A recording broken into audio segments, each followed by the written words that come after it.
I'm Dr. Kelly Brogan.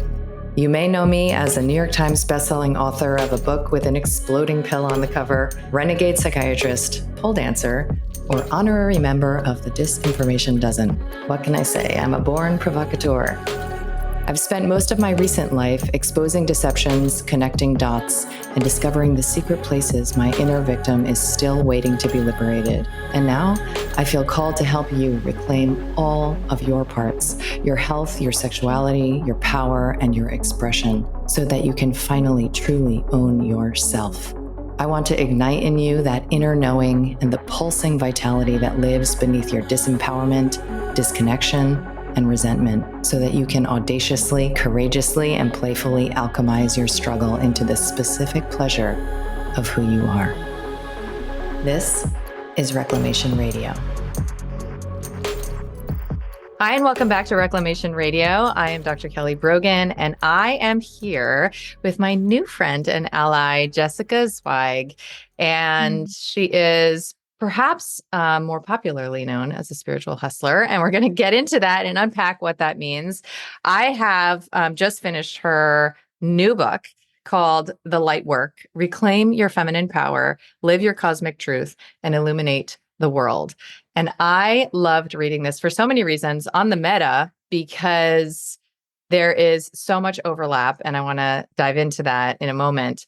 And we've walked very different paths, right, to come to a lot of similar conclusions about what feminine empowerment and embodiment, perhaps one and the same, actually look like. But I want to just start out with something I said on your podcast when I came on to speak with you and your folks, which is that you are one of the few, and I'm looking to expand this collective in my life, but few women that I interact with where I really feel the flow of energy through you, right? So I know, as somebody who has been very tight, like tight and rigid in my body, tight and rigid in my emotions, I know when I'm around a woman who's tight. I don't know how else to say it. Like, I'm like randomly crude about it, but like, you know what I mean? Like, her energy is tight, and you have such an aliveness that moves through you that translates into a generosity of spirit and a true, authentic desire to lift other women up. I feel that from you.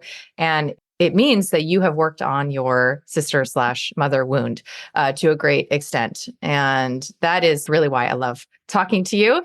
And there's so much more that we can dive into. So thank you for being in conversation with me, Jessica.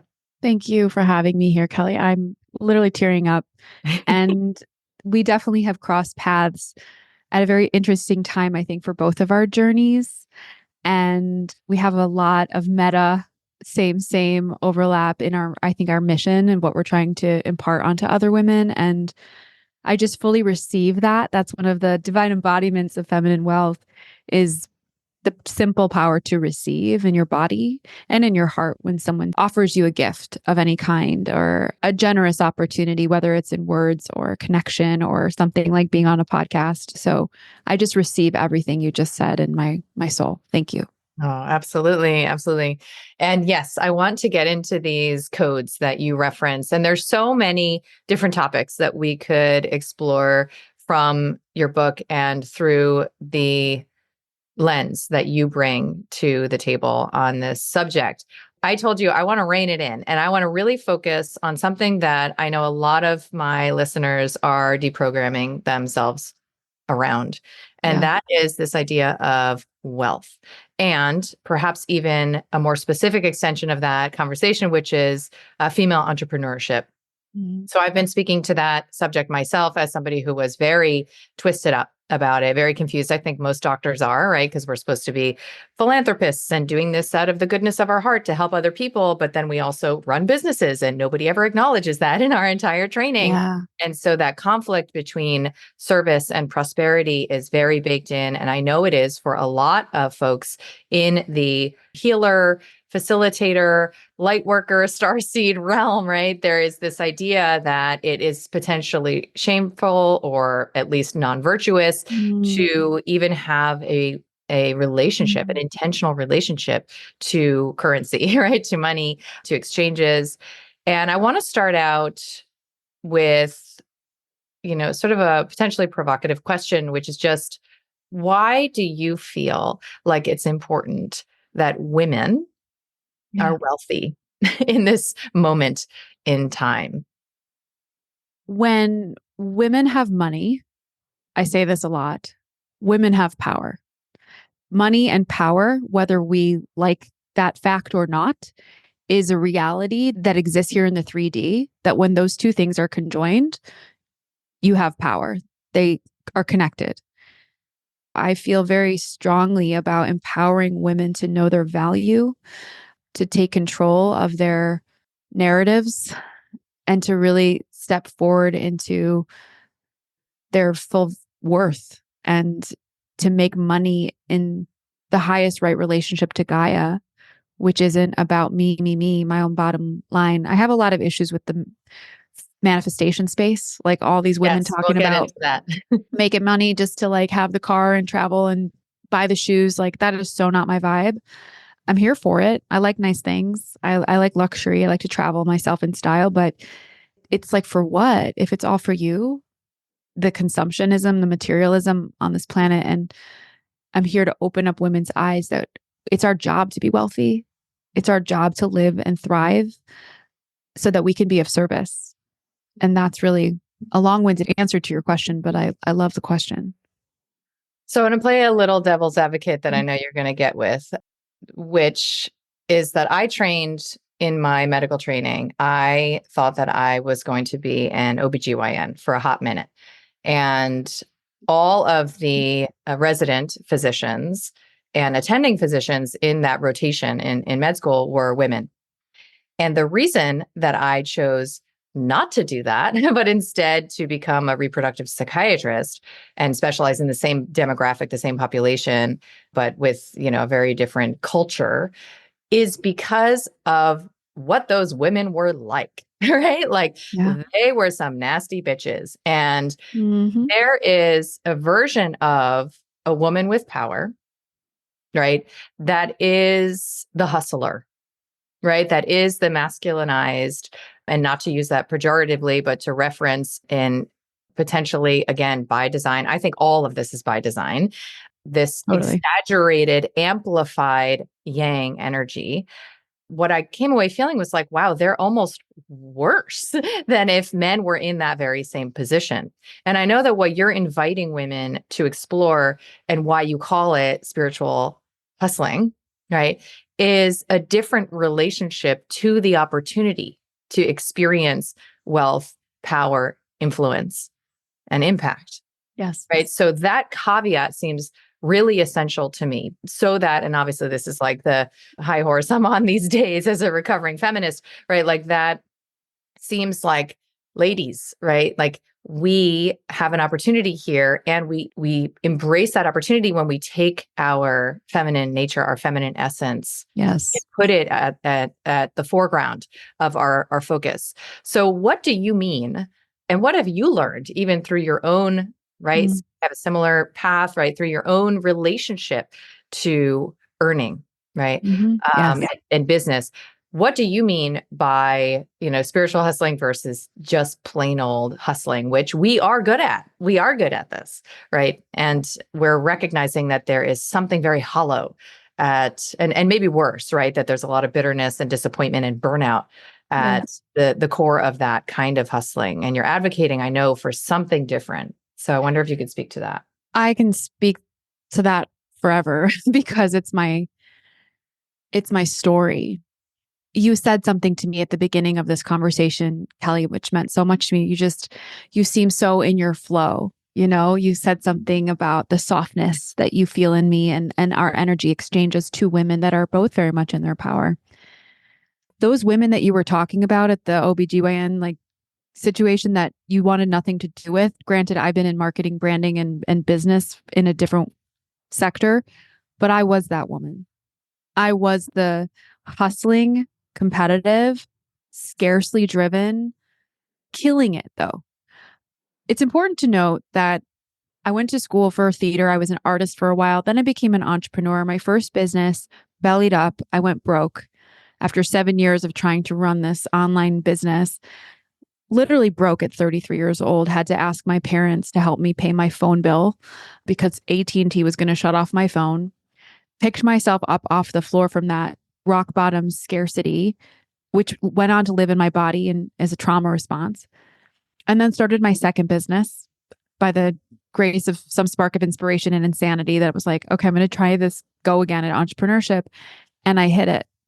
And within 2 years, I was making millions of dollars. I had grown a 30-person team, got a multi-six-figure book deal, was on all the podcasts, was winning all of the awards, opened up this gorgeous office space in Chicago, like the manifestation of my dreams. It was such a showpiece. I had this big CEO office with a pink lion behind my head, like all the awards on my shelves, literally killing it and completely hooked into the hamster wheel of toxic masculine, go, go, go, grind, grind, grind, kill myself, win, win, win, take every opportunity, sell, sell, sell, make money so I don't die. That was literally the underdriving factor of my career for those 7 years. And it wasn't until 22 where I hit full depletion, physical, mental, emotional, spiritual burnout. And I just couldn't hold up the sky anymore. And I was diagnosed with depression. And the long story of the short of that is I did a ketamine protocol. I did 2 weeks of an extravenous ketamine, which I say healed my depression, but did not heal my habits. And I went back into the hamster wheel. At that point, I had a gargantuan 6-figure payroll. My staff wasn't working. I'd hired up too fast. It was just chaos. And I had reached about 6 months later what I call in my book, Rage Against the Machine Called My Life. I wanted to just burn the whole thing down. Found myself on my knees, almost divorced my husband. I mean, it was bad. I've been on the spiritual journey for a long time. It's actually more of my identity than a businesswoman. I've always been connected to source, and I've studied it and I've practiced it. And I went on a very fateful trip to Egypt at the end of that year. That was really the culmination of all of the spiritual work I had done up until that point. And I had a full-on death in one of those temples. A lot of my codes came back. I wouldn't say I woke up as much as I would say I remembered. And the past few years, I got back into my body and I started making more money, and it was easier. It was just easier and more effortless. And I learned to trust my own safety to receive, and really had done some medicine journeys as well with the use of MDMA, and found that there was an ancient ancestor living in my womb, in my sacral, that was reprinting her DNA into mine. She was from the 1600s, living on the street, starving, just in pure survival. And that's why I essentially decided to sell my business, which was its own journey, rebrand my life, including my podcast. I call it the Spiritual Hustler Podcast because I've learned to hustle not from fear, but from love, from safety, for thriving, not survival, to invite women consciously to rewrite their own programming, whether it's ancestral or not, which I actually think it is for all of us. And that's what I was saying earlier about the matriarchy and how it's been written out. And I wouldn't be able to teach this if I wasn't the student. I just want women to come home to their power that is needed in business in incredible ways. And we're rising. It's an exciting time to be a female entrepreneur, actually. But man, are we tired? And there is a different way. There is a better way. And that's really what my book, in that chapter specifically, but throughout the whole book, is an invitation back home to. I love that language. And you point out, and you referenced some of your feelings about manifestation, and I think I share a lot of those, but you point out the veritable obsession that we have right now with abundance, right? Yeah. And this grasping, chasing energy that so many women are engaging when it comes to the relationship to their desire for more, right? And so I'm a David Data Nutt, and I always reference one of his defining aspects of the feminine, which is that the feminine essence is full and wanting more. So developing a relationship to desire where you can actually feel that fullness, right, requires that you shift out of the survival-based lane of problem solving, future casting, and otherwise like grasping for what you don't yet have. As I was reading your book, I literally was like, what? And it's literally on page 156 because you came to the same exact conclusion. I just submitted my manuscript myself for The Reclaimed Woman that I have, which is this sentence, right? I'm here to let you in on the biggest money manifestation secret. Cultivating safety in the body is the ultimate antidote. That's literally exactly what I came to, was like, we think that we need to drop into our feminine, learn how to be more feminine. We need to shift our perspective as women and just stop being like in our masculine and just stop being so stressed out. The plot twist is that the way to do that is to begin to cultivate safety in your system, which I call self-husbanding, whatever you want to call it. It is a practice of identifying what you need to exhale and providing that to yourself. Even though we are relational beings, even though you have every entitlement to, want to source that from institutions and organizations and your lover and your family, we can skill up in this arena. And I think the subsequent reframe that you provide, you call it 8 divine feminine embodiments of manifestation, is so helpful. And I want to share a couple of the highlights and speak about that with you, because you have many, many years of experience in the entrepreneurial realm working with this contrast that, we just talked about, from sort of softpreneur emergence from that grind. And I really, really enjoyed your insights. So there are some specific examples that you give that I find super helpful. Thank you. So you have these like 8 examples, right? And I'm not going to story time the whole section of the book. It's fantastic. There is a story that you tell about pricing, right? It's specifically about a retreat that you intuitively, and I'll let you tell the story, that you intuitively felt called to put on. And, I focus on the psychospiritual aspects of one's, expression through business, right? And this is so commonly something that women struggle with, is legitimizing around their fee. Yes. Right. Yes. So I'd love for you to tell that story, because I think it's a perfect example of how a woman does business through her body, right? That is fundamentally different than, I imagine, a man does, perhaps even what looks like the same business, through his craft. So what happened with that? I love that you brought this up. This is such an important conversation.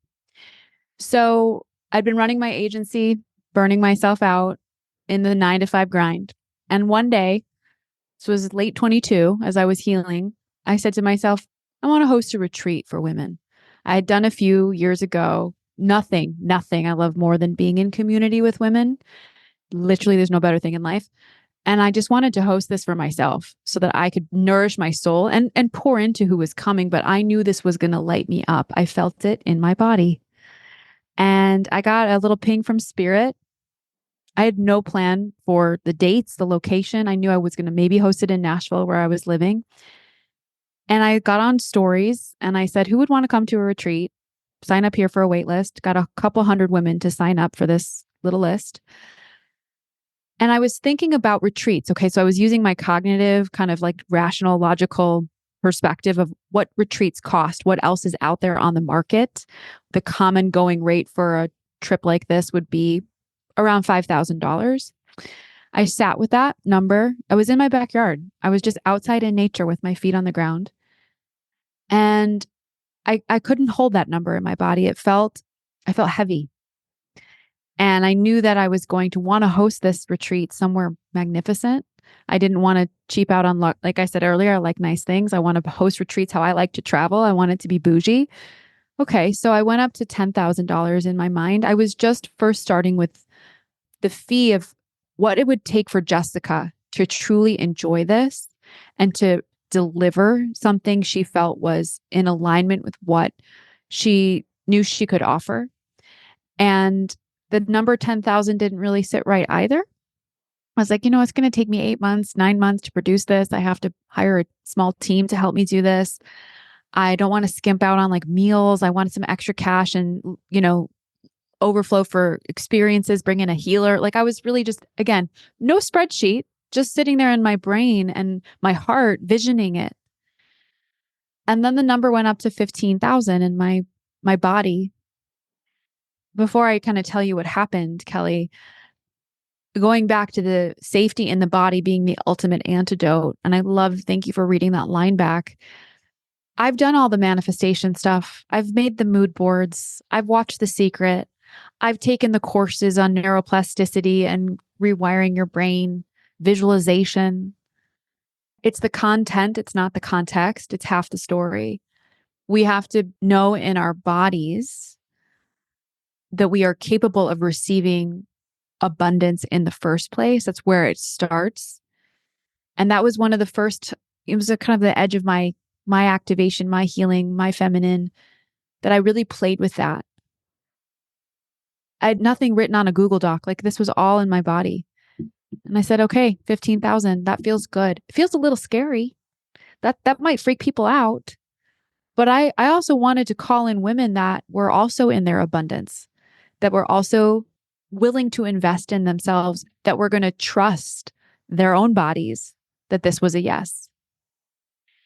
And the story goes, I took that couple 100-person email list, announced I was doing it. I picked the date, I picked the location, and 17 women signed up in a month. I didn't even have to promote it on Instagram. I made $250,000 in 30 days, and it was effortless. And it started with tuning into my body.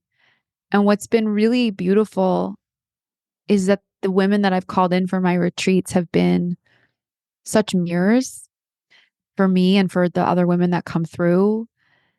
We are vibrating in such a deeply heart-centered space. It has nothing to do with like, oh, I'm rich enough I can afford that. This is not the energy I call in at all. It's women who are really learning how to unravel their own toxic masculine addiction to success and to do it in this new vibration and to do it in community, and to be the leader and the facilitator of that is such an honor. But that was a huge unlock for me. And that was around trust, value, receptivity, generosity, reciprocity, all the things I talk about in that chapter. I love that story because it kind of rolls them all into one. So yeah. I just love hearing this. And I'm big into permission fields, and the permission field that even you give me listening to that is a very familiar sensation. I believe in ritual initiations, right? So there's like little rituals. And sometimes, and I'm sure you would agree, clicking pay, right? Yes. Is actually the alchemy. And then the rest is sort of bonus.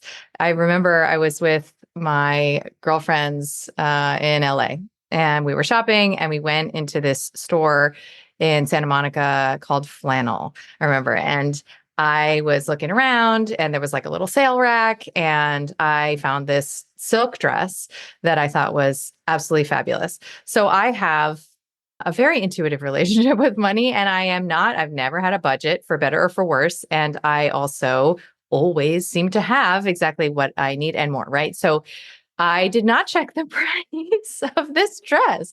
And I get up to the counter, and the woman very casually is like, it's like $1,500. And so of course I'm trying to like be cool, right? I've never spent $1,500 on one item of clothing. Like if I didn't have ethical conflicts with fast fashion, I would absolutely still be shopping at Forever 21. So I try to just like roll with it, right? So I buy this dress, and it literally changed my life. Like I have an entirely new wardrobe. Maybe y'all have noticed. I have an entirely new wardrobe because of that one dress. And then maybe like a month and a half later, I woke up and I was like, you know what? I'm a silk dress girly now, and I'm done, I'm done with whatever the hell I was wearing before. And I initiated myself into another level by doing something uncomfortable, and that was a pattern disrupt. So what you're describing for these women, I know, even being the woman, right, who goes to and invests in a $15,000 retreat, suddenly they are a different kind of woman, perhaps even a kind of woman that they judged prior, right? And I also love that you were guided by your own pleasure metrics, right? So like I charged what would be considered probably a pretty penny for my consultations in my Manhattan practice. And I did out the gate.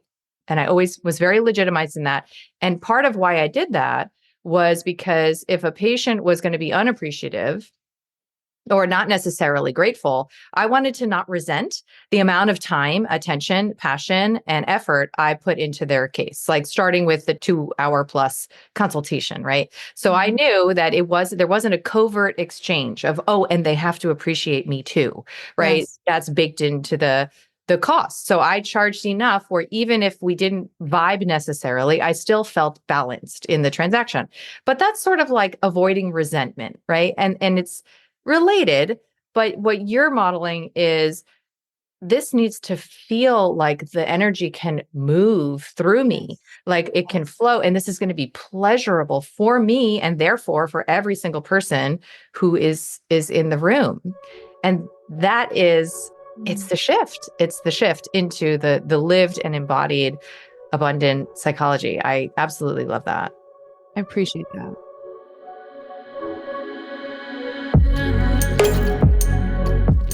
So the companion, community, and program to my new book, The Reclaimed Woman, is called Reclaimed. It is a step-by-step 6-week approach to love your shadow, embody your feminine gifts, and to experience the specific pleasure of who you are.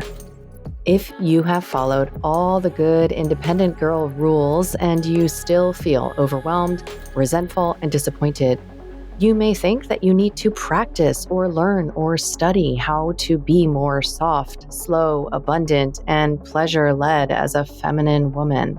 Or you might think that you have to be brave and courageous and finally stand up for what's yours. But the truth is that chasing femininity and fighting for power will just leave you more wired, judgmental, and disconnected. There's a plot twist, a big reveal, and a hidden path that does not require rose petals and goddess circles or declaring yourself a queen or learning the tricks of a high-value woman. You need a huge permission field that can be conferred by other like-minded and hearted women, and perhaps my fairy dust to help you remember who you are. I want you to imagine what it would be like to feel a rush of pride as you decline an invitation without a trace of fear or defensiveness, or to sip your tea as you watch your husband fix the door hinge, feeling like the prize who won the prize, remembering when you used to think that you needed to show him how to do everything right, or to feel the breeze move over your body and a wave of pleasure roll through you, opening your eyes wider to the dancing leaves and the light fragrance in the air. Or to wait in the car line for your kiddo, hear your phone ding with a notification and smile that you're making 3K while mommying. Or maybe to feel the charge of a trigger move from your chest down to your stomach, letting it swirl until a smile creeps onto your face because you know now exactly what you need to create from this energy. Or maybe to never be afraid of symptoms or illness again because you know that your body does not make mistakes. Let me show you how to claim the confidence, creativity, and pleasure that are already there, awaiting the safe conditions to emerge in 6 weeks. The link is in show notes. I will see you in there. You also tell a fantastic story because you've referenced this before about the giving and taking, right? So we know these vectorized energetics are very well represented through money. And you talk about what it is, again, to be, this is my language, but to be the kind of woman who gives when it's not even totally comfortable, right? Gives just to give and engages that practice, right? So my coach always taught me to resolve if then living, right? So when I have the money, then I'll give to the homeless person on the corner. When I have the money, then I'll buy the pretty dress, right? When I have the money, then I'll take my kids on an epic vacation. And the little ways that you can start to bring that into your lived reality now. So you tell a story about giving a tip. I love that story. It's my favorite story. And I just felt the same delight at like reading that story and the reminder I know we all need that when you play the part of the audaciously, irrationally generous person with no strings attached, with no covert expectations, like you've really looked for those. Yes. There's ripples that are just exciting, right? Like that's what we came here for. It's like, let's see what the fuck happens. Yes. So I'd love for you to tell that story too.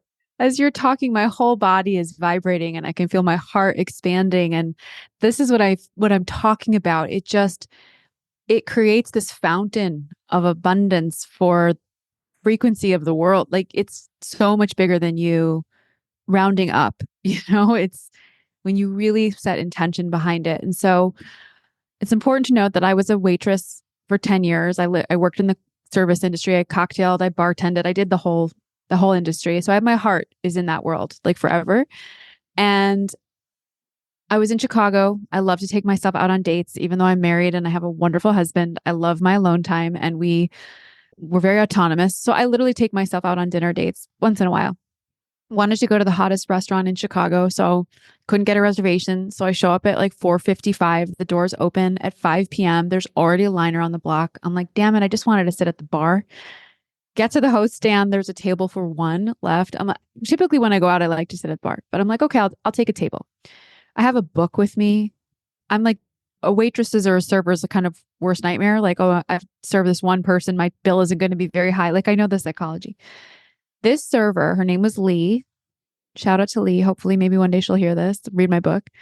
She was so kind to me. There was zero weirdness. Like she thought it was dope that I was there by myself. She took such good care of me. And we chatted. I got to know her. The doors in life had just opened after the pandemic, after being quarantined. I learned her story. She went to Seattle and worked on a wine farm outside with her family because she couldn't make any money for almost 2 years. She was super passionate about the industry, and I just could see my former self in her. And anyway, the bill comes. It's $90. I think I ordered a martini and some appetizers. And I didn't even think about it, Kelly. I mean, I did, and it was so instinctual. It was this innate response in looking at that $90 tab that I was going to leave her 100% tip. It wasn't even a question. And she didn't butter me up that night to get a big tip. There was something so genuine in her energy and heart. And I left her $90 tip, 100% tip on a $90 check. I say in the book, and I still believe it, it's the best $180 I've ever spent. And I literally could have never talked to Lee again, and just felt so good to sprinkle that generosity, that frequency of abundance behind me. I like to go up a couple bucks on my Uber driver, my Uber Eats, or if I'm checking out of the pet store, it's like, do you want to round up and donate to the pet charity? Yes. Be generous wherever you can. And it puts you, I think, in your queen vibration. It puts you in your goddess vibration, that you know that there is so much to go around, that there's always going to be enough for you as much as there is for everyone else. And you get to be the leader of that. And so Lee tracked down my number and was so grateful. She texted me the next day, the server. This is the hottest restaurant in Chicago. She's like, anytime you want to come in, you just text me. And so I've never taken advantage of it, but I've brought in clients and family and so she paid it back to me in the way she could, but she never even needed to do that. It felt so good to give. And I think that's a code, if I may say, of Gaia that we have lost. because again, we're running in a lot of survival, and that's no one's fault. That's just the water we've been swimming in. But I hope with my book, especially that chapter, that these embodiments are just keys to just unlock where you are safe with money and how you can set the example of this feminine embodiment around what a wealthy woman looks like. And it doesn't have to be like you're a multimillionaire style, like wealthy in the life that you already live. And that does create more magnetism, I believe, for more. Yeah, I think that open, unconstricted relationship to money is itself the generator, right? It's Yes. that is the paradox. And I always tell my girls that because I love to spend money and give money and all of it. And my girls, interestingly, my daughters are like very frugal. I don't know how else to say it. Like they could like worry about how I spend money and all the things. Well, And as I already mentioned, I don't have typically like expensive tastes, but I love experiences and I love experiences to feel a certain way. And I tell them, like, when you spend money, spend it with pleasure, spend it with ease, like spend it with a green light of yes or don't, right? So it's that right. mixed energy of the like I said, like the tight tip, right? Is a reflection of something that has everything to do with your eros, everything to do with your feminine essence and your vital force connection to this like unending supply that Yes. always will carry you. So you talk about the imperative to learn, and you referenced this when we first started, to learn how to receive. Yeah. And I also have come to a similar conclusion. In fact, I told a story recently of a woman who came up to me in like a Pilates class, right? And she's like, "Your hair is so beautiful. I love your curls." I was like, "Oh, thank you. It's so much work." Right. And I have, as many of us women do, a long history of shrinking back from a compliment, trying to level the playing field, trying to make sure that she thinks it's okay that I have hair that's pretty, right? Kind of a thing. And the psychology of constricting around the receptive moment is so deep to unpack. And I think it does have a lot to do with self attenuation in service of seeming protection, right? So, like, if I'm smaller than my mama, right, I'm not going to be in danger of losing her love, kind of a thing. And we project that on so many different sources. So, how have you reconciled what it is to receive, and do you ever still struggle with it, right? Is there ever a self-conscious moment where you feel unsafe with a lot, right? And whether it's a Yes. compliment or it's like a literal revenue, whether it's attention because you rub elbows with some pretty popular folks and have made a name for yourself. Are there moments where you still remind yourself, like, exhale, relax, open, right? And just Oh, say yeah. thank you. All the time. Let's just go back to the compliment moment, because years ago I went on a women's retreat. I spent like $700 on this retreat. It was a wild retreat. And one of the most powerful things that I took away from that retreat, top 3 things, was the leader saying, when someone says something kind to you, put your hand on your heart, look that person in the eye, say, thank you. I receive that. Even if you don't really, and it's uncomfortable, it creates a muscle memory and a practice for you to get into the vibration of receptivity. And I adopted that, and it has changed my life. It has, that one simple practice actually has changed my life, but it's a practice. I don't feel like I've mastered receptivity. I'm definitely in a space of building again. I'm launching a book. I'm rubbing shoulders with lots of new people as well as good and old friends. And I think that when we learn to receive in the most simplest of forms, like, this was the unlock for me. If I can't receive a compliment, Someone compliments my hair. Oh, thanks. It looks like shit. Oh my God, it takes so much work. Oh, I love your outfit. Thanks. I like yours. You know, we block ourselves from the limitless possibilities that are pouring into us always. It's looking at life like anytime something extra bonus happens to you, it's like a love letter from the universe. Like someone opens the door for you.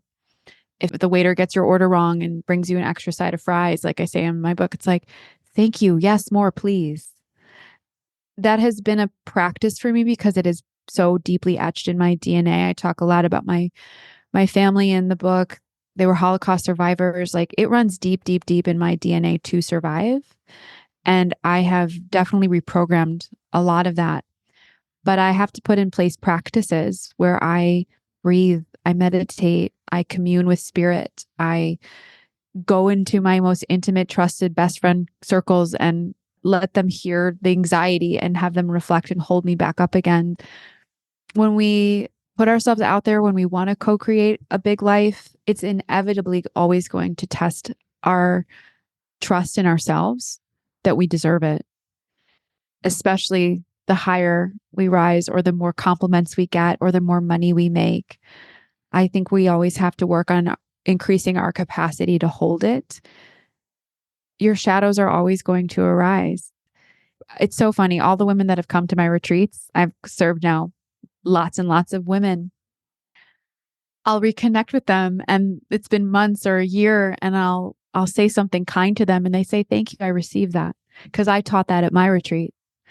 And it's just so amazing, the ripple effect of that, but also just the importance of keeping ourselves accountable.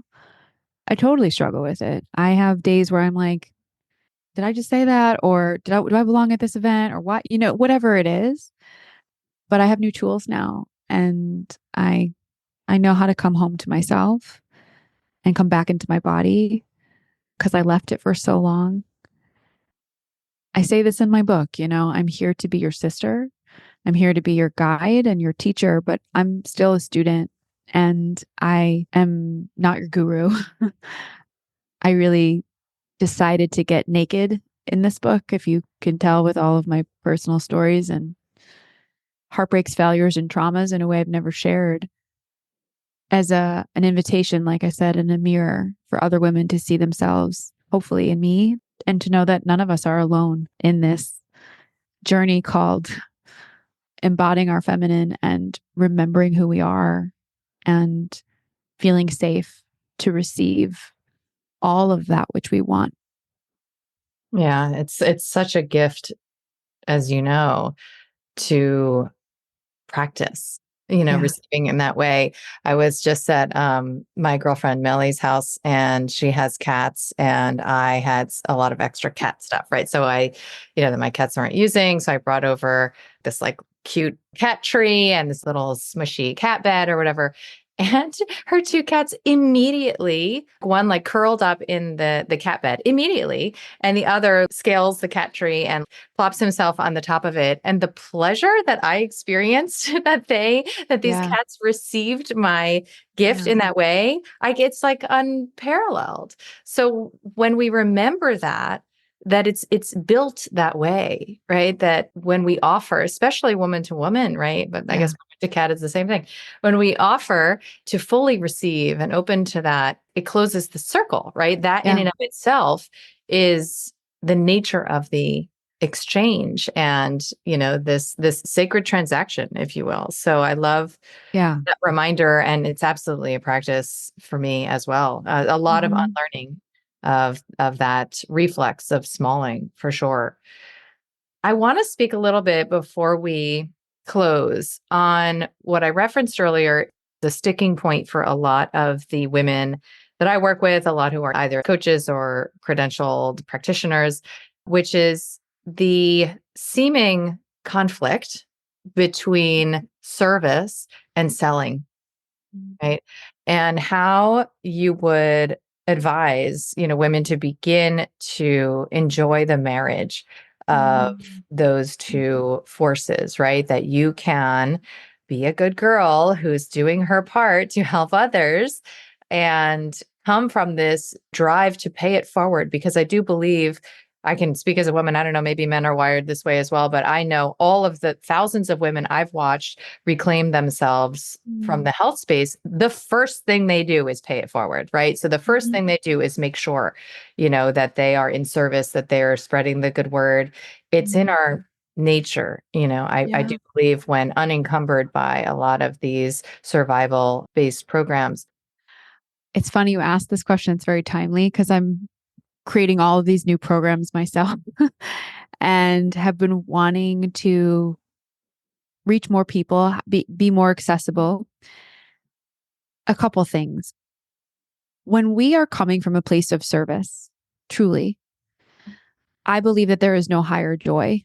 You mentioned the word alignment. I think we get into alignment by being in our magic, by being in our gifts, by being in the joyful experience it is to help another person. I tell the story in my book, actually, of this webinar I was going to launch one day. This was years ago, and everyone upsells at the end of a webinar. And I was my first time at that. And I didn't want to seem salesy and slimy and sleazy. And it was actually a guy who was like, do you feel like what you have is valuable? Do you feel like what you're selling will help people? And I said, yes, I do. He goes, then don't call it an upsell, call it an upserve. You are blessed to serve them and they're blessed to be served by you.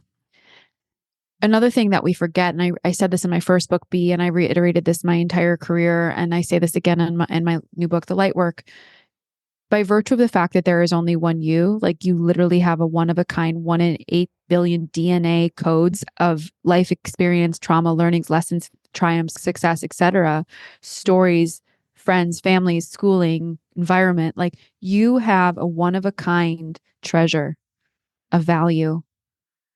And women are really missing that, if I may be so bold to say, that we put so much of our value in what we do and not who we are. And that someone could sit in our presence for 15 minutes and not say a single word to them, and they would still get value by being in your energy. Like hold that. Actually picture that. Could you charge money for that just to sit in your presence? That is the vibration and frequency that I am inviting women to step into, try on. I'm trying that on myself. The last thing I want to say, Kelly, because it's a really good question around, I want to reach the masses. I want to be accessible. We change the world one person at a time. That's really how it works. That's at least what I believe. We create a domino effect with one person at a time. So I'll just reference you, Kelly, in your private practice that you were mentioning where you would charge a pretty penny. You might not have been able to serve thousands of clients that year, hundreds maybe, and gotten paid well for it. But those hundreds of people were better people in their companies and their families and their communities, ideally, because they were working with you. This creates a ripple effect. So we can reach the masses by going narrow and deep as much as we can going shallow and wide. And so when you're thinking about pricing your products, yeah, you might serve less people, but those people serve people and you get to go deep with them. You get to create actual real change and impact. Not that you couldn't in say like a $500 course online or a $50 low ticket offer. But if you were to charge, I often say like, well, I want to charge $2,000, $5,000 for this thing. I do this with my clients. I say, add a zero. Why wouldn't you? Add a fucking zero. How does that make you feel in your body? Probably really freaked out. Okay, let's move through that. Let's work through that. Let's identify where that comes from. How can we be with that? How can we embody that? And know that we are that valuable. And so it's a long-winded way of answering your question, but I feel like it's a reframe across it all. And remembering that it's really in who we are and why we are here that is the true value. And you can't really put a price on that, actually. Pretty priceless. And just to try it on. And back to that backyard, sitting in my Nashville Airbnb, being like, I want to host a retreat for $15,000, and allowed my body to lead. And it was one of the most successful things I've ever done. And not because of the money I made, but because of the way that those 17 women walked out of that retreat, completely activated. And now all of their lives have changed and their businesses have grown and they're standing in their worth and they're divorcing their husbands. It's crazy what's happening out of that container of power and truth and embodiment.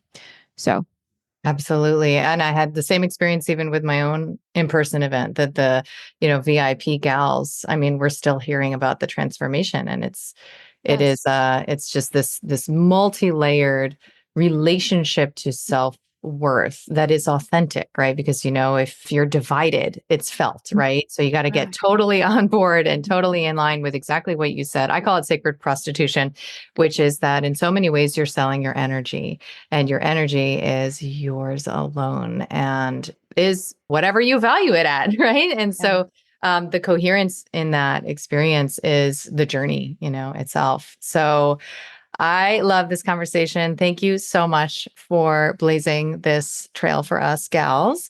And I know that you have some pre-order bonuses for the ladies. We'll have the link in show notes, of course, and want to make sure that everybody knows about that goodness.